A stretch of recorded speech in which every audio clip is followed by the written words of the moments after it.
Good morning friends. पिछले video में हम लोगों ने कॉनिक सेक्शन के बारे में जाना था कि कोई एक कॉनिक सेक्शन का इक्वेशन हम लोग कैसे निकाल सकते हैं एंड कॉनिक सेक्शन के डिफरेंट टाइप जैसे पैराबोला, हाइपरबोला, एलिप्स, ये सब कॉनिक के होने का जो कंडीशन है उसके बारे में हम लोगों ने बात किया था। तो आज हम लोग सेंटर ऑफ कॉनिक सेक्शन के बारे में बात करेंगे। तो शुरू करते हैं। Definition of centre of conic section is the point where the principal axis and conjugate axis of the conic are intersect is called the centre of the conic. मतलब यहाँ पर आप लोग देख सकते हैं, यहाँ पर जो कॉनिक है ये एक हाइपरबोला शेप है और इस हाइपरबोला में जो प्रिंसिपल एक्सिस है एंड कॉन्जुगेट एक्सिस है ये इस पर्टिकुलर पॉइंट में एक दूसरे को इंटरसेक्ट करता है। इसको अगर हम O नाम दे दे तो प्रिंसिपल एक्सिस का डेफिनेशन देख लेते हैं। Principal axis is the axis that passes through the focus of the conic and perpendicular to the directrix. मतलब प्रिंसिपल एक्सिस हम उसको कहेंगे जो किसी एक कॉनिक के फोकस से पास होगा एंड ये डायरेक्ट्रिक्स के ऊपर 90 डिग्री एंगल क्रिएट करेगा। And conjugate axis the axis drawn perpendicular to the principal axis and passing through the centre of the conic. मतलब यहाँ पर बोला गया है ये अगर कॉनिक सेक्शन का सेंटर हो तो कॉन्जुगेट एक्सिस जो है वो इस कॉनिक सेक्शन के सेंटर से पास करेगा एंड प्रिंसिपल एक्सिस के साथ ये परपेंडिकुलर हो जाएगा। तो आशा करता हूँ centre, principal axis, directrix, conjugate axis के बारे में जो कॉन्सेप्ट है वो आप लोग समझ गए होंगे। अब कोई भी एक कॉनिक सेक्शन का जो सेंटर है उसे निकालने के लिए अगर कॉनिक सेक्शन एक सेकंड डिग्री इक्वेशन में दिया गया हो ax² plus 2hxy plus by² plus 2gx plus 2fy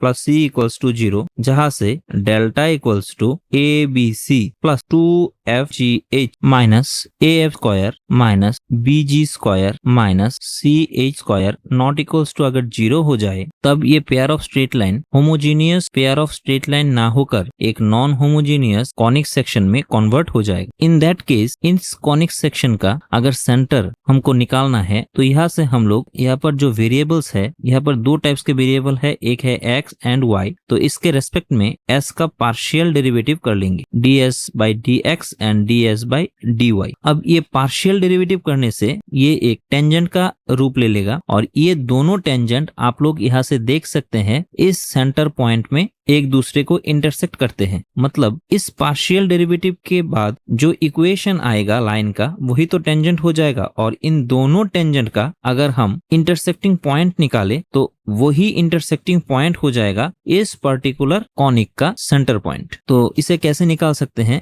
थोड़ा सा देख लेते हैं। अगर x के रिस्पेक्ट में इस कॉनिक सेक्शन की इक्वेशन का पार्शियल डेरिवेटिव ले ले तो यहाँ से आ जाएगा 2ax plus 2hy plus 2g equals to 0 and y के रेस्पेक्ट में पार्शियल डेरिवेटिव ले ले तो आ जाएगा 2hx plus 2by plus 2f equals to 0। अब ये जो दो लाइन है इसको हम लोग इन दोनों टेंजेंट को कंसीडर कर सकते हैं। अब इस दोनों टेंजेंट का अगर हम इंटरसेक्टिंग पॉइंट निकाले तो क्रॉस मल्टीप्लिकेशन से यहाँ से निकाल सकते हैं। तो इन दोनों लाइन का क्रॉस मल्टीप्लिकेशन करने पर आ जाएगा x by 4bg minus 4hf equals to y by 4af minus 4hg equals to 1 by 4h² minus 4ab। तो यहाँ से x का वैल्यू आएगा x equals to bg minus hf, denominator में h² minus ab and y equals to आ जाएगा af minus hg divided by h² minus ab। तो इस सेंटर पॉइंट O का जो कोऑर्डिनेट आएगा इसे हम लोग लिख सकते हैं hf minus bg by ab minus h² comma hg minus af divided by ab minus h²। ये हो जाएगा कोई एक कॉनिक सेक्शन का सेंटर पॉइंट। अब कॉनिक सेक्शन में जो पैराबोला होता है उसका कोई सेंटर नहीं होता, उसका सेंटर ऑफ मास होता है एंड पैराबोला का वर्टेक्स होता है। तो इसके ऊपर एक छोटा सा क्वेश्चन देख लेते हैं तो कॉन्सेप्ट और भी अच्छी तरह से क्लियर हो जाएगा। तो question is find the centre of the conic s equals to, जो कॉनिक सेक्शन का इक्वेशन दिया गया है 14x² minus 4xy plus 11y² minus 44x minus 58y plus 71 equals to 0। तो इस कॉनिक का आप लोगों को सेंटर पॉइंट जो है उसे निकालना है। तो पहले कॉनिक का इक्वेशन लिख लेते हैं 14x² minus 4xy plus 11y² minus 44x minus 58y plus 71 equals to 0। अब यहाँ से इस s को x एंड y के रेस्पेक्ट में पार्शियल डेरिवेटिव कर ले तो आ जाएगा ds by d x equals to 0 and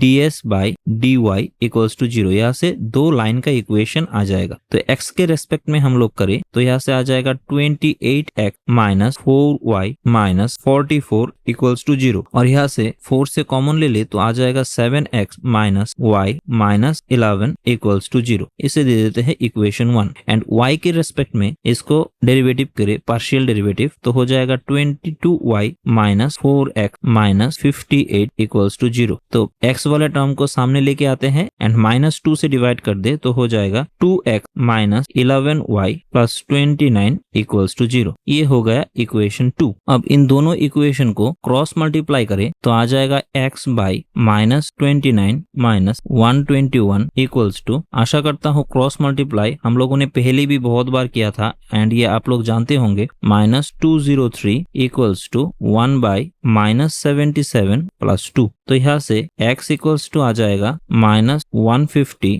by minus 75 and y equals to आ जाएगा माइनस 225 बाई माइनस 75। तो x इक्वल्स टू लिख सकते हैं 2 एंड y इक्वल्स टू लिख सकते हैं 3। मतलब जो इस कॉनिक सेक्शन का जो सेंटर होगा उस सेंटर का जो कोऑर्डिनेट हो जाएगा वो होगा 2,3 एंड हैंस द आंसर। तो इसके साथ साथ कॉनिक सेक्शन के ऊपर जो बेसिक डेफिनेशन थे ये हम लोगों ने इन दोनों सेशन में, पिछले वाले और आज के सेशन में कंप्लीट कर दिया। अब पहले वाले एक सेक्शन में पैराबोला के बेसिक डेफिनेशन जो है उसके बारे में हम लोगों ने बात किया था। तो आज हम लोग पैरामेट्रिक इक्वेशन ऑफ पैराबोला को थोड़ा सा देखेंगे। तो definition of parametric equation of parabola is the simplest form of coordinate for representing a parabola of standard equation y square equals to 4ax in parametric form is 80 square, 280। Parametric form होता क्या है पहले इसे थोड़ा सा जान लेते हैं। मान लेते हैं यहाँ पर कोई एक कॉनिक दिया गया है x, y इक्वल्स टू 0। यहाँ पर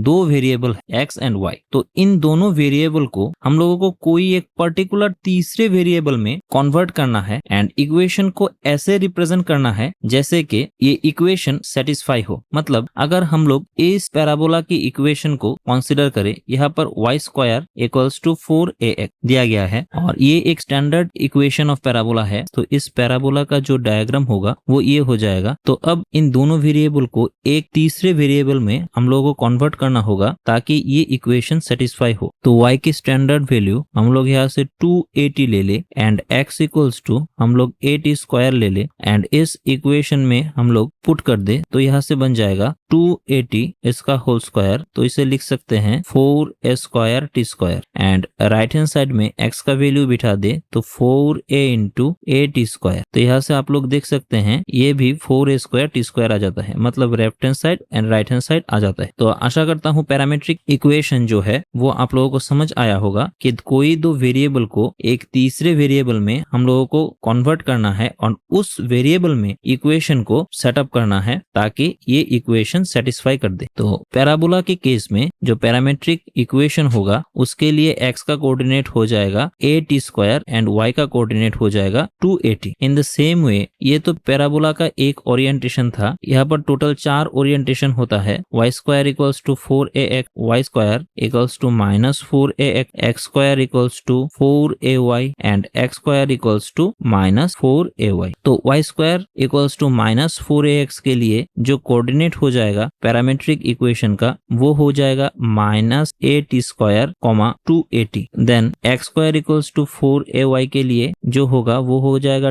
280 x का कोऑर्डिनेट एंड y का कोऑर्डिनेट हो जाएगा a t square and x square equals to minus 4ay के लिए हो जाएगा x का कोऑर्डिनेट 280 एंड y का कोऑर्डिनेट हो जाएगा माइनस 80 स्क्वायर। आप लोग इसको इन तीनों इक्वेशन में बिठाकर रेस्पेक्टिव x एंड y के कोऑर्डिनेट को आप लोग देख सकते हैं। मैं एक दिखा देता हूँ। यहाँ पर x की जगह पर अगर माइनस 80 स्क्वायर हम लोग राइट हैंड साइड में बिठाए तो यहाँ पर minus 4 into A and minus 80 square. तो यहाँ से आ जाएगा minus minus plus 480 square and left hand side में y की जगह पर 280 बिठा दे तो 2 square 4 a square t square. तो आप लोग देख सकते हैं left hand side and right hand side satisfy करता है। तो आशा करता हूँ यहाँ से आप लोग समझ गए होंगे। एंड सेकंड पॉइंट यहाँ पर बोला गया है the parametric equation of conic y minus k whole square equals to 4a into x minus h is x equals to तब हो जाएगा पैरामीट्रिक इक्वेशन x का coordinate h plus 8 square and y का coordinate y equals to k plus 2 8। मान लीजिए first case में अगर centre 0 0 हो जाए, इन दैट केस पैरामीट्रिक इक्वेशन ये हो जाता है। लेकिन सेंटर 0 0 के बदले अगर h k ये हो जाए, कोई एक पर्टिकुलर पॉइंट मतलब 0 0 से ओरिजिन से शिफ्ट होकर centre h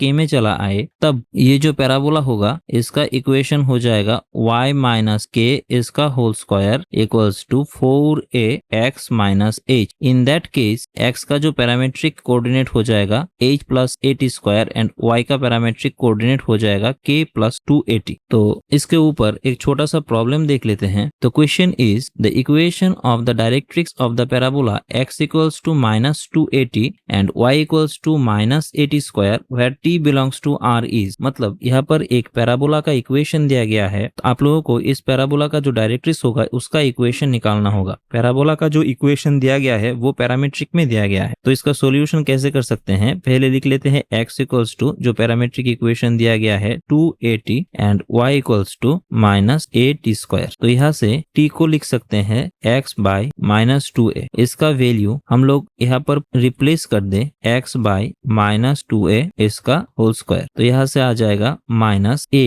x by 4 square and y। तो यहाँ पर a एंड एक a कैंसिल हो जाएगा, तो यहाँ से लिख सकते हैं x square equals to minus 4ay। और x स्क्वायर माइनस 4ay जो स्टैंडर्ड पैराबोला का इक्वेशन है, तो उसका डायग्राम ऐसा हो जाएगा जहां पर फोकस का जो कोऑर्डिनेट है वो हो जाएगा 0, माइनस a। मतलब वर्टेक्स से a डिस्टेंस की दूरी पर फोकस रहेगा, तो वर्टेक्स से सेम ऑपोजिट साइड में a डिस्टेंस की दूरी पर ये डायरेक्ट्रिक्स पास करेगा। तो इस डायरेक्ट्रिक्स का इक्वेशन हो जाएगा y equals to a। Therefore equation of the directrix हो जाएगा y minus a equals to 0 and hence the answer. तो आज हम लोगों ने पैरामीट्रिक इक्वेशन के बारे में समझा। नेक्स्ट डे और नया कुछ देखेंगे, तब तक के लिए thank you and good bye.